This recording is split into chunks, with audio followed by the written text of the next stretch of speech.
Good morning students. We have studied Newton's first law, Newton's second law. Newton's first law is called the law of inertia. In Newton's second law, we have learned that how the force exerted on a body depend on the change in velocity as well as the time.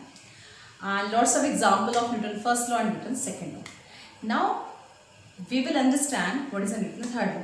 So we have three laws in this chapter, second chapter, Newton's three laws. So the last law is Newton's third law. This is called the action-reaction, law of action and reaction. So for understanding this law, let's take one example. Suppose you make a punch on a wall. What happened? When you make a punch on a wall, you get hurt. Though you make punch on this wall, then why you get hurt? Wall should be hurt, but it not happen. Actually, the wall do not hurt, but your hand will hurt. So why it happens? It actually what happened when you push on a ball, when you punch on a ball, when you exert a force on this ball also exert equal and opposite force on your hand. So that's why you get hurt. It means the more force you exert on the ball, the more hurt you will get on your hand. So this is called the action and reaction. So according to Newton's third law, there is for every action there is equal and opposite reaction. For in this case, suppose we are punching on a wall, then the punch we make on the wall is the action. The force exerted by the first body is called the action. And the opposite force which is exerted by the walls is called the reaction. So this is called the law of action and reaction. For every action, there is an equal and opposite reaction. What is action here? Action is the force exerted by the first body. And what is the reaction? Reaction is the opposite force exerted by the another body. So also there is lots of examples for understanding and lots of application we can say for understanding this law.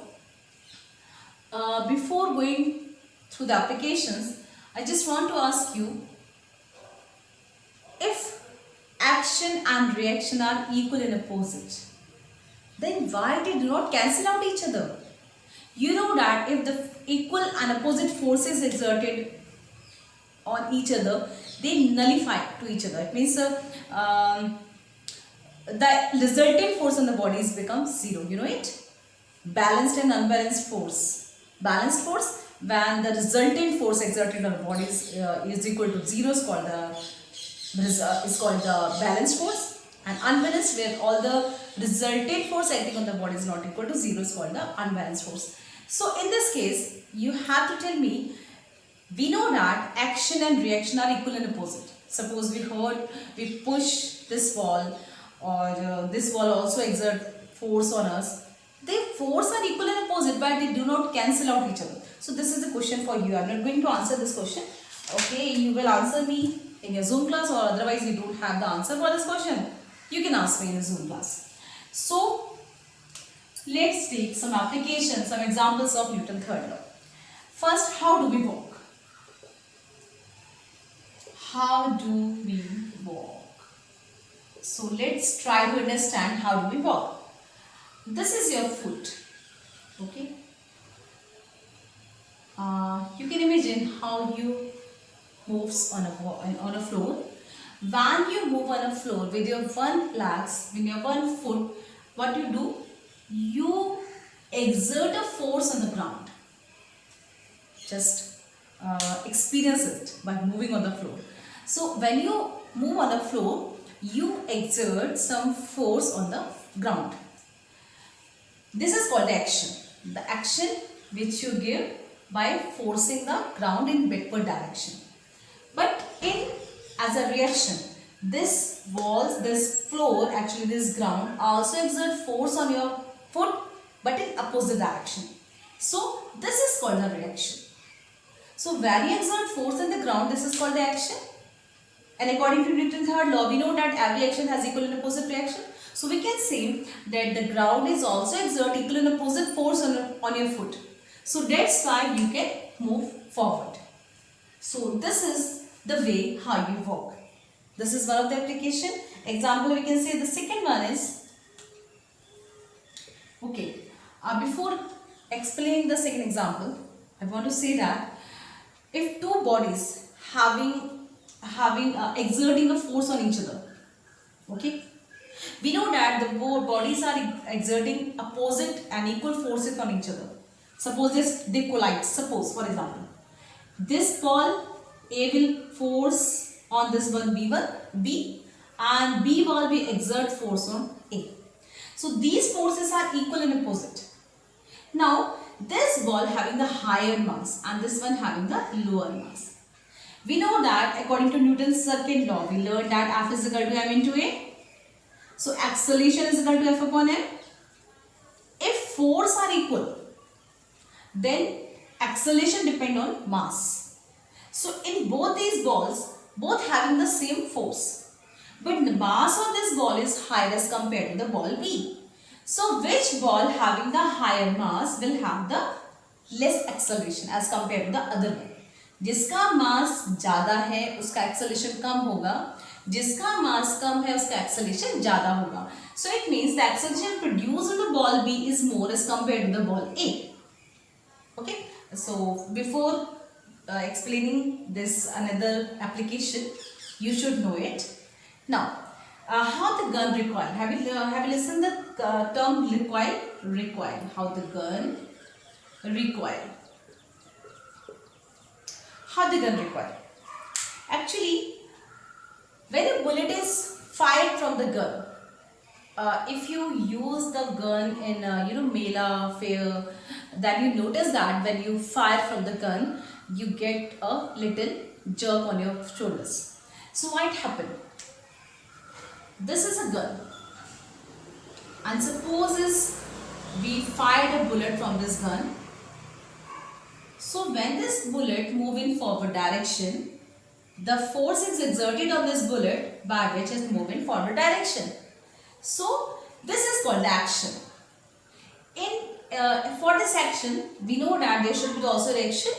So it means a force is exerted on the bullet which make it to move in a forward direction.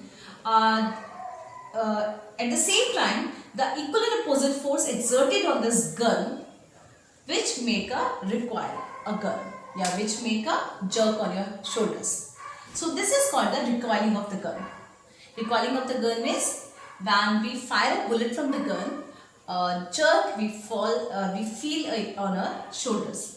So this is called the gun recoil, and we should know that how the gun recoil. What is the reason behind it why the gun recoil? The next example. Next example is a rocket. How the rocket work? Oh, sorry. How the rocket work? So this is a rocket. You have seen in the TV वगैरह that when a rocket have to move, there is a lot of gases in the rockets which is produced by burning different substances. When these gases are pushed in downward direction, this is called the action, which we applied the force on the gases. That's why they are moving in a downward direction. So this is called action.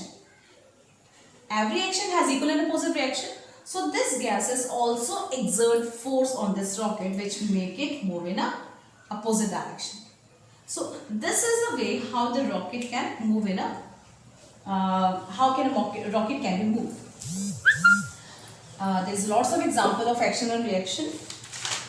In case of boat, you have noticed that by using a oar,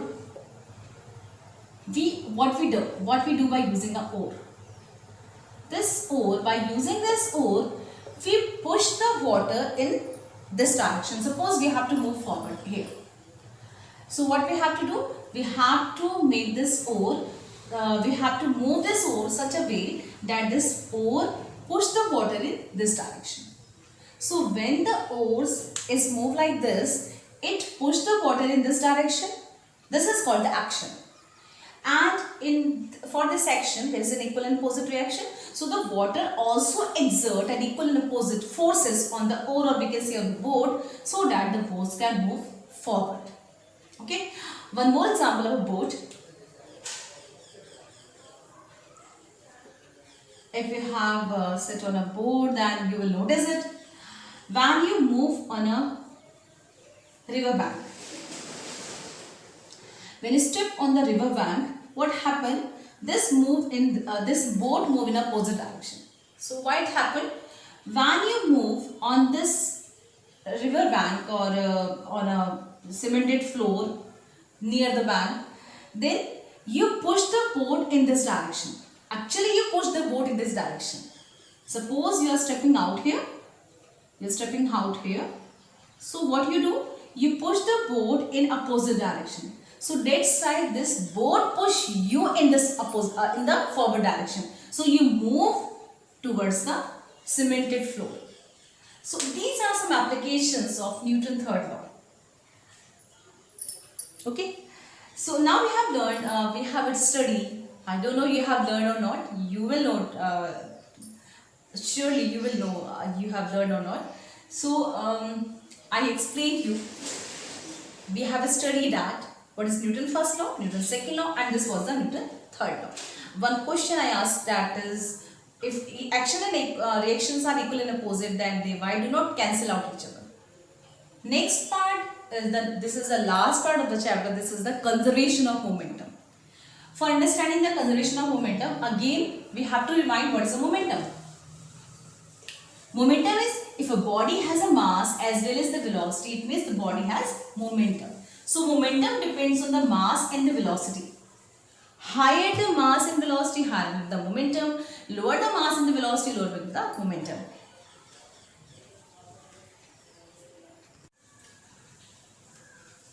So let's start conservation of momentum.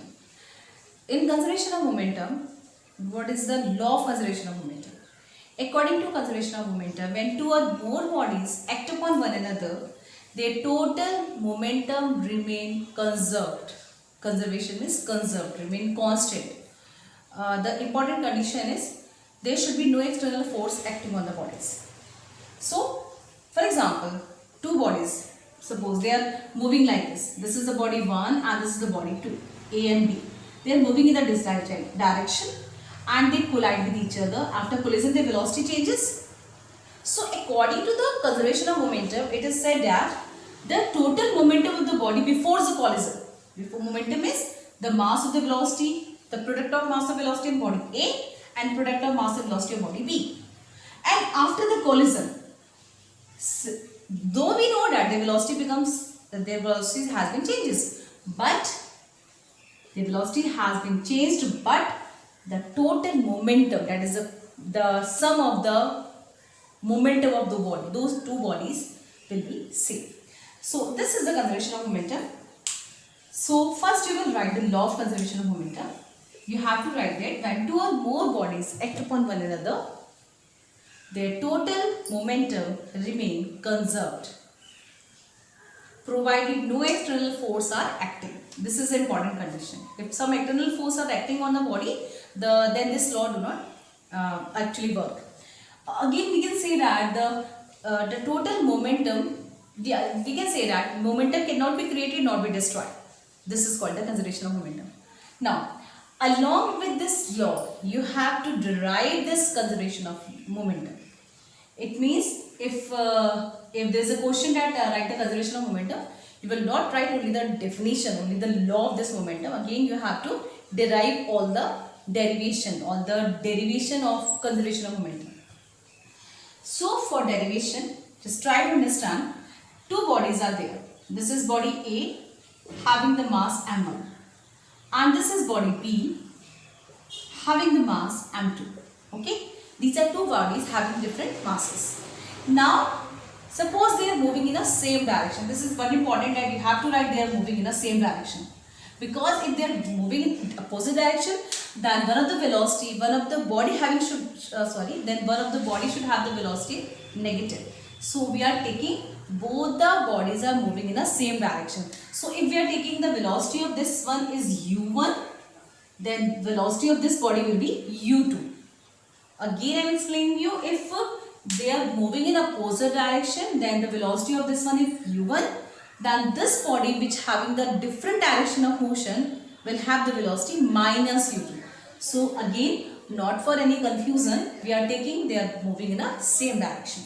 So having the velocity u1 and u2, and let's they collide with each other. When they collide with each other, the velocity changes. This is the body A and this is the body B.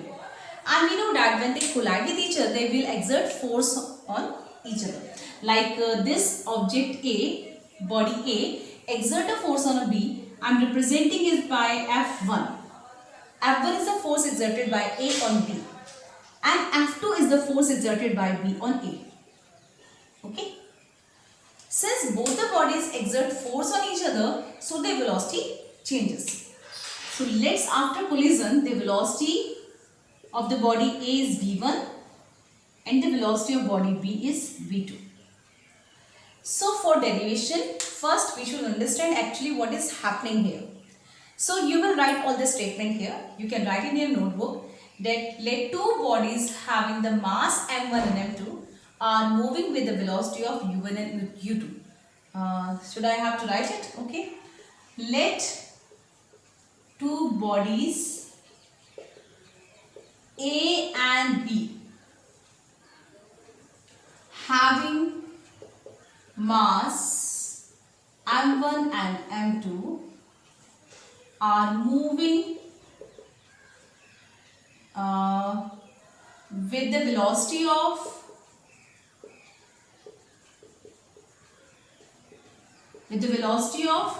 u1 and u2 in same direction. It's very important to write down that they are moving in the same direction. Moving in the same direction. Okay. And they collide with each other. Since they have the different velocity, you can also write here that are moving with the different velocities of u1 and u2 in the same direction. Suppose they are moving with the same velocity, then they will not collide anyway. So, okay, different velocity. You can write here different velocities. They collide with each other.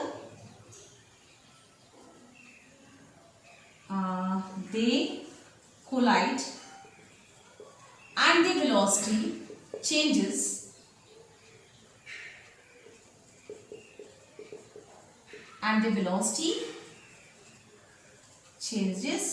that is v1 and v2 respectively. It means for the first body the velocity is v1 and for the second body's velocity is v2. So now they have the velocity of v1 and v2. So before your derivation, again you have to write all the statement. Yeah, you have to write what are the different symbols, what is the meaning of different symbols we are using in the derivation. Okay, again you have also write here that what is f1 and f2. Let, okay, we have write here let body A exert force on B is F1 and body B exert force on A is F2. Okay. So first you will write all the symbols, all the meaning, what is the meaning of all the symbols we are using here. Okay. You can pause video for writing these terms. Otherwise I think you have write it with me. Okay. Okay, I think you have written all the things. So, now,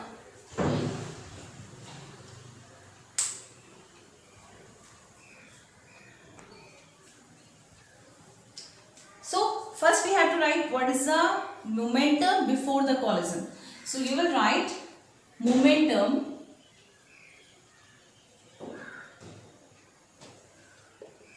of body A before collision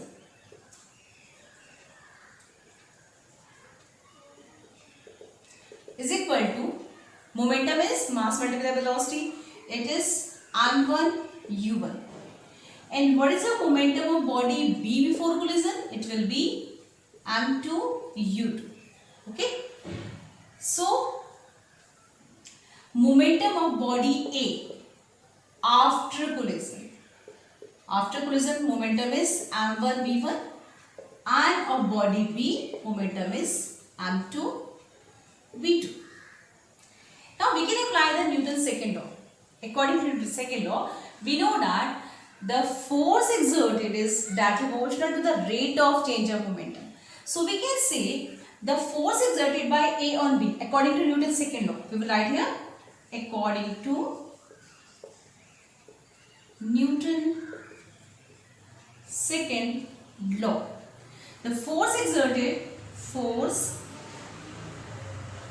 exerted by A on B, that is F1, is equal to the rate of change of momentum of body B. By applying the force by body A on B, the momentum of the body B changes. So we will say that the force applied by A on B is equal to the change in momentum of body B, that is m2v2 minus m2u2 upon t. Okay, we also have to write here that t is the time of collision. T is the time of collision. So F1 is equal to m2v2 minus m2u2 upon t, and okay, I am going to rub it. I think you have written all these things in your notebook. So this is the force exerted by A on B.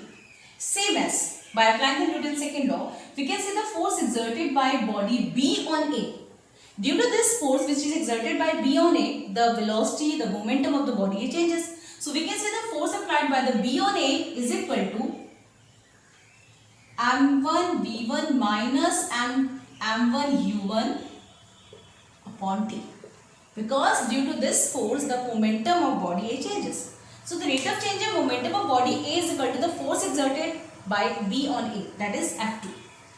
Now, according to Newton's third law, now we have learned all the three laws. According to Newton's third law, we know that for every action there is an equal and opposite reaction. It means the force exerted by A on B is equal to the force exerted by B on A, but in opposite direction. It means F1 should be equal to F2, but in opposite direction means with a negative sign. So we can put the value F1 F2 here. F1 is m2v2 minus m2u2 upon t is equal to m1v1 minus m1u1 upon t. Okay. So again we will write here according to Newton's third law. Okay. So in the conservation of momentum we are applying both the laws, Newton's second and the Newton's third law. So okay, t will cancel out with t. Now what will we get? m2 v2 minus m2 u2 is equal to m1 v1 minus m1 u1. Now placing like terms together, like initial momentum together, like okay.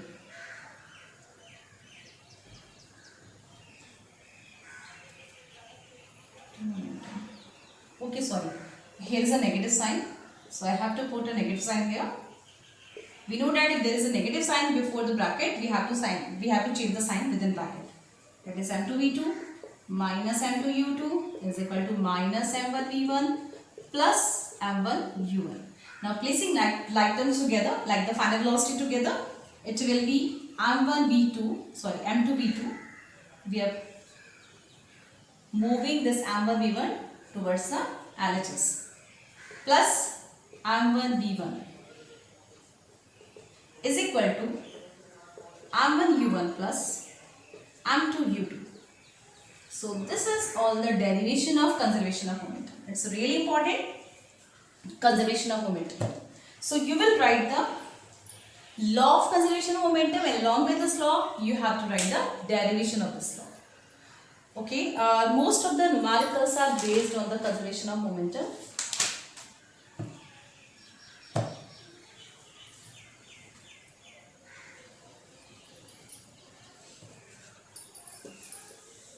So let's do some numerical of conservation of momentum. We can also understand the recoiling of gun by using this law of conservation of momentum. So suppose you are firing a gun, you are firing a bullet from a gun, then the momentum before the firing is actually zero. Before the firing, the total velocity, initial velocity of the gun and the bullet is zero. So we can say that the initial velocity of both the gun as well as the bullet is zero. It means the initial momentum is zero. So according to conservation of momentum, we know that m1 u1 plus m2 u2 is equal to m1 v1 plus m2 v2. Okay. So since we know that before firing, both gun as well as the bullet having the velocity 0. So we can say this value will become 0. When we multiply mass with the 0, it will become 0. So 0 is equal to m1 v1. I am taking v1 as the velocity of the bullet plus m2 u2. u2 is the velocity of the gun. So I am not u2, it is v2. So this is for bullet and this is for gun. So you can place this value here with the opposite sign. What is the meaning of this one? It means mass cannot be zero. Mass cannot be negative. Mass is always positive. So if this is the velocity of bullet. So suppose the bullet is moving in this direction. This negative sign shows that the velocity of the gun will be in opposite direction. So this is the example only. So yeah, I am going to explain you some numerical of conservation of momentum. So let's take an example of bullet and a gun. So for every numerical, you know that first you have to write what is the value which you have there in the question. A question is a bullet of mass 10 gram is fired from a gun of mass 6 kg. Here is two things like a bullet and the gun. So you will say that I am placing all the things here for bullet and for the gun I am writing it here. The mass of bullet is m1, initial velocity is u1 and final velocity is v1. Suppose. And the mass of gun is m2 and initial velocity is u2 and final velocity is v2. So first we will write what we have in the question. A bullet of mass 10 gram. Bullet of mass 10 gram, we know that the SI unit of mass is not gram, it's kg. So we will convert 10 gram into kg by dividing it by 1000. This is the mass of bullet. Fire from a gun of mass 6 kg. So the mass of the gun is 6 kg. It is already in kg. So we don't need to change it. With a velocity of 300 meter per second. So the velocity of the bullet is 300 meter per second. Okay, sorry. I told you that the initial velocity for both the gun and the bullet is always 0. So we will write it 0 and 0. And the velocity of the bullet is 300 meter per second. You have to find the recoil velocity of the gun. I am writing it like V. So we will say that by applying the conservation of momentum, we can say that m1 u1 plus m2 u2 is equal to m1 v1 plus m2 v2. Now put all the values here. m1 is 10 upon 1000 into u1 is 0 plus m1 is 6 into 0 is equal to m1 is 10 upon 1000. Okay, you can cancel this 0 with this one. Into velocity is 300 plus m2 is 6 kg and v2 you have to find. So what we have done, we only put the values here in the formula. So it becomes 0 is equal to 2 0 will cancel out with 2 zeros. It will be 3 plus 6v. Now we can place 6v here towards the LHS. Minus 6v is equal to 3. Or we can say v is equal to minus 3 upon 6. Minus 1 upon 2 or minus 0.5 meter per second. What is the meaning of this negative sign? This negative sign always show that the velocity of the gun is in opposite direction of the bullet. So this is one of the numerical of conservation of momentum.